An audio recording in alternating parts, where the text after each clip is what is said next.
जालौन में Bundelkhand express highway के पास भीषण सड़क हादसा हुआ है। सवारियों से भरे लोडर में एक तेज रफ्तार डंपर ने टक्कर मार दी है। इस सड़क हादसे में 2 बच्चों समेत 4 लोगों की मौत हो गई, जबकि 20 से ज्यादा लोग इस भीषण सड़क हादसे में घायल हुए। घायलों में महिलाएं और बच्चे भी शामिल हैं। घायलों का मेडिकल कॉलेज और जिला अस्पताल में इलाज चल रहा है। हादसे का शिकार हुए लोग दतिया से दर्शन कर लौट रहे थे। पीछे से आ रही डंपर ने लोडर में टक्कर मार दी है, जिससे लोडर पलट गया।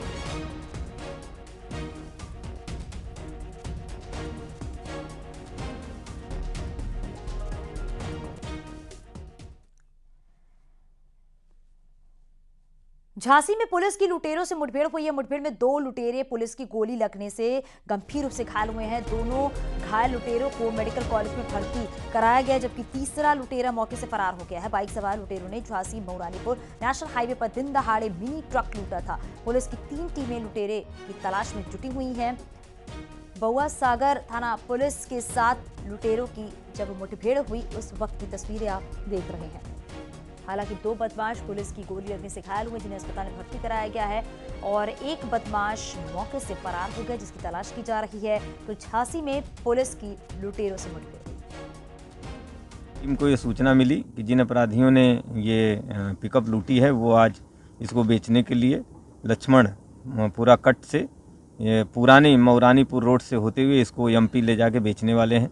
इस पे इनकी घेराबंदी की गई थी। तो ये जब इनको रोकने का प्रयास किया गया पुलिस टीम के द्वारा, तो ये रुके नहीं, बल्कि ये जंगल की तरफ भगा दिए गाड़ी। पुलिस टीम ने इनको पुनः जब घेरा तो ये फायरिंग जान मारने की नीयत से पुलिस टीम पर फायरिंग कर दिए।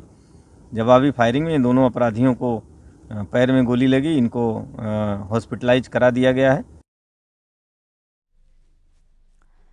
उन्नाव में आग की चपेट में आने से 5 अस्थायी दुकानें जलकर राख हो गई हैं। आग से लाखों रुपए का माल जलकर राख हो गया है। हादसा सदर कोतवाली क्षेत्र के हरदोई पुल के नीचे बनी सब्जी बाजार में हुआ है। आग लगने की वजह का पता नहीं चल सका है। दमकल और पुलिस की टीम ने कड़ी मशक्कत के बाद आग पर काबू पाया। आदमी स्वयं आकर के वहाँ दिया था स्टेशन पे, और तुरंत एक गाड़ी भिजवाई गई। उसके बाद दूसरी यूनिट की जानकारी सहायता मांग की गई। खतरा यहाँ इस बात का था कि एक उसमें 2 सिलेंडर जो है रसोई सिलेंडर होते हैं रसोई गैस के, वो रखे हुए थे। अगर वो फट जाते तो दिक्कत बहुत बड़ी हो जाती और जान माल को नुकसान होता। लेकिन मेरी चुनौती जो थी उसको हमारी टीम ने बहुत सूझबूझ के साथ निपटाया उसको, और मेहनत करके जो है उसको बड़े हादसे को टाल दिया गया। कुंडा से विधायक राजा भैया और अखिलेश यादव के बीच भले ही सियासी तल्खी हो, लेकिन जब दोनों की मुलाकात हुई तो सारी दूरियां एक झटके में खत्म हो गई और दोनों ने एक दूसरे का गर्मजोशी से स्वागत किया। लेकिन सवाल खड़े हो रहे हैं कि क्या सिर्फ संयोग है या फिर सियासी प्रयोग, क्योंकि 2019 से शुरू हुई लड़ाई के बाद अचानक मेल मुलाकात कई संभावनाओं को जन्म दे रहा है। आपको एक रिपोर्ट दिखाते हैं।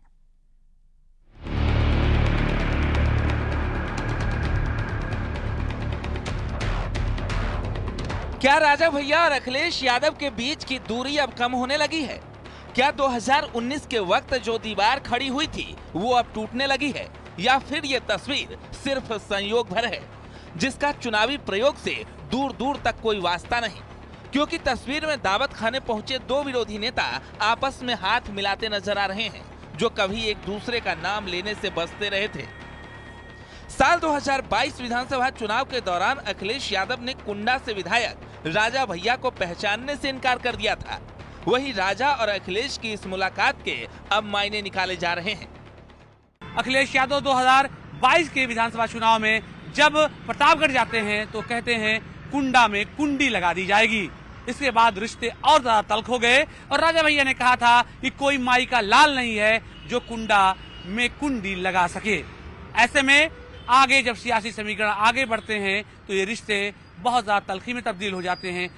दरअसल 15 दिसंबर को लखनऊ के ताज होटल में समाजवादी पार्टी के नेता के भतीजे की रिसेप्शन पार्टी थी। उसी कार्यक्रम में अखिलेश यादव परिवार के साथ शिरकत करने पहुंचे थे और इसी कार्यक्रम में जनसत्ता दल लोकतांत्रिक के अध्यक्ष और कुंडा से विधायक रघुराज प्रताप सिंह यानी राजा भैया भी आ पहुंचे थे। इसी दौरान अखिलेश यादव और राजा भैया की मुलाकात हुई। इस दौरान सिर्फ न मुलाकात हुई बल्कि दोनों नेताओं ने हाथ मिलाकर एक दूसरे का अभिवादन भी स्वीकार किया। उधर दोनों नेताओं के हाथ मिलाते हुए फोटो पर अब सियासी बयानबाजी भी शुरू हो गई है। कि जब भी राजा भैया पे कोई संकट आया तो वो संकट की घड़ी में समाजवादी पार्टी उनके साथ खड़ी रही, उनकी लड़ाई को लड़ने का काम किया। जब आदरणीय मायावती जी की सरकार थी और राजा भैया पे जुल्म और ज़्यादती हुई थी तो नेताजी ने राजा भैया की लड़ाई को लड़ने का काम किया था। और किन्हीं कारणों से जब समाजवादी पार्टी वो बसपा के नज़दीक आए तो राजा भैया दूर चले गए थे। लेकिन अगर समाजवादी पार्टी की तरफ वो उनका झुकाव है और वहाँ समझते भी हम कि उनकी विचारधारा वही है, और अगर वो वापस लौटना चाहते हैं, आदरणीय अखिलेश यादव जी में विश्वास जताना चाहते हैं, तो उनका समाजवादी पार्टी में स्वागत है। सवाल उठना लाजमी है क्योंकि राजा भैया और अखिलेश यादव के बीच की दूरी 2019 के लोकसभा चुनाव से शुरू हुई थी। जब सपा ने बसपा से गठबंधन कर लिया था, राजा भैया ने इस पर नाराजगी भी व्यक्त की थी। तभी से दोनों नेताओं के रिश्तों में खटास आ गई थी। राज्यसभा के चुनाव में अखिलेश चाहते थे कि राजा भैया बसपा कैंडिडेट को वोट करे, लेकिन राजा भैया ने बगावत करके बीजेपी उम्मीदवार को वोट कर दिया। इसके बाद से राजा भैया और अखिलेश यादव के बीच दूरियां बढ़ गई थी। एक वीडियो ट्वीट करने को लेकर भी दोनों नेताओं ने एक दूसरे पर हमला बोला था और फिर इनके बीच सियासी खाई और गहराती चली गई। लेकिन अचानक दोनों की तस्वीर जब सोशल मीडिया पर तैरने लगी तो सवाल भी उठने लगे, क्या 2024 में कुछ बड़ा होने वाला है? तो राजनीतिक तौर पे अब 2024 का चुनाव भी है और बीच में भारतीय जनता पार्टी से भी उनके रिश्ते राजा भैया के खराब हुए। तो ऐसी स्थिति में अब सरकार भी योगी की चल रही है और उधर मोदी जी की चल रही है। तो अखिलेश की कल मुलाकात होना कहीं ना कहीं ये लगता है कि ये पुराने जो पार्टी से जो पारिवारिक रिश्ते थे वो फिर प्रगाढ़ हो रहे हैं अखिलेश के साथ। यानी मुलाकात के मायने जो भी हों, लेकिन दोनों के बीच की दूरी अब कम जरूर होने लगी है, क्योंकि कभी कौन राजा भैया कहने वाले अखिलेश अब गर्मजोशी से हाथ मिला रहे हैं। लेकिन दोनों के बीच बात क्या हुई, ये सियासी पंडितों के लिए जानना अब भी पहेली से कम नहीं। Bureau report, news 18।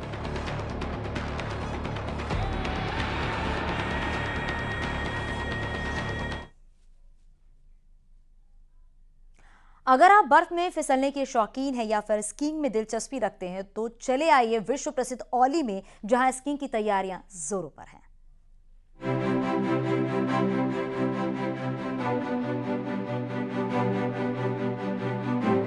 2500 फीट की ऊंचाई पर स्थित उत्तराखंड का सबसे मशहूर पर्यटक स्थल औली है, जहां बर्फबारी के बाद नजारे काफी खूबसूरत हो गए हैं और बर्फबारी होते ही स्कीइंग खेलों की उम्मीद भी बढ़ जाती है।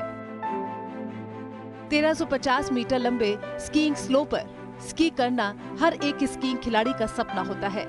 ऐसे में खिलाड़ियों को उम्मीद है कि औली में इस बार स्कीइंग खेलों का आयोजन जरूर होगा। खिलाड़ी लोग भी काफ़ी खुश हैं क्योंकि बर्फ़ इस बार समय पे गिर चुकी है और अभी सारे लोग अभी जो हमारे एथलीट हैं, प्लेयर हैं, ये अभी अपना प्रैक्टिस कर रहे हैं आने वाले समय में जो नेशनल गेम होंगे। लास्ट ईयर तो थोड़ा दरार वगैरह आ गई थी तो इस वजह से कुछ भी नहीं हो पाया था गेम वगैरह, बट इस बार उम्मीद है कि अच्छा गेम होंगे और अच्छे से मेडल आएगा उत्तराखंड के लिए। औली में इस बार इंडियन ओलंपिक संघ के द्वारा 2 फेस रेस, नेशनल स्कीइंग के साथ साथ माउंट ट्रेनिंग स्कीइंग खेल प्रस्तावित है, जो जनवरी और फरवरी महीने में हो सकते हैं। अगर बर्फबारी हुई तो जनवरी महीने में भी इन खेलों का आयोजन हो सकता है, जिसकी तैयारी ओलंपिक संघ कर रहा है। पूरी बर्फ होती है जनवरी या फरवरी में, ये इवेंट यहाँ पे होंगे और इस बार यहाँ पे सीनियर अल्पाइन इसकी रेसेस होनी है, इसके साथ नॉर्डिक स्नोबोर्डिंग और एक नया इवेंट है इसकी माउंटेनरिंग, वो भी इस बार औली में आयोजन होगा। क्या इसमें विदेश से खिलाड़ी पहुंचेंगे? जी, इसमें कितना स्नोफॉल होता है इस पे निर्भर करता है। औली में गढ़वाल मंडल विकास नगर के द्वारा स्थानीय खिलाड़ियों के लिए विदेश से भी स्कीइंग के लिए स्की मंगाई गई है, जो आधुनिक तकनीक से लैस है। हालांकि स्की हर साल नए नए तरीके से तैयार की जाती है, लेकिन फिलहाल औली में जापान, स्विट्जरलैंड, रूस जैसे देशों से स्की मंगाई गई है। औली पर मौसम मेहरबान रहा तो औली में स्कीइंग का रोमांस भी बढ़ेगा। देश और दुनिया से स्कीइंग खिलाड़ी औली पहुंचेंगे, जिससे पर्यटक स्थल पर रौनक भी बढ़ेगी और स्थानीय कारोबारी को फायदा भी होगा। न्यूज़ 18 के लिए चमोली से नितिन सेमवाल की रिपोर्ट। आगे भी खबरें जा रही हैं, रुकें छोटे से ब्रेक के लिए, जल्द लौटते हैं। आप देख रहे हैं न्यूज़ 18 उत्तर प्रदेश उत्तराखंड।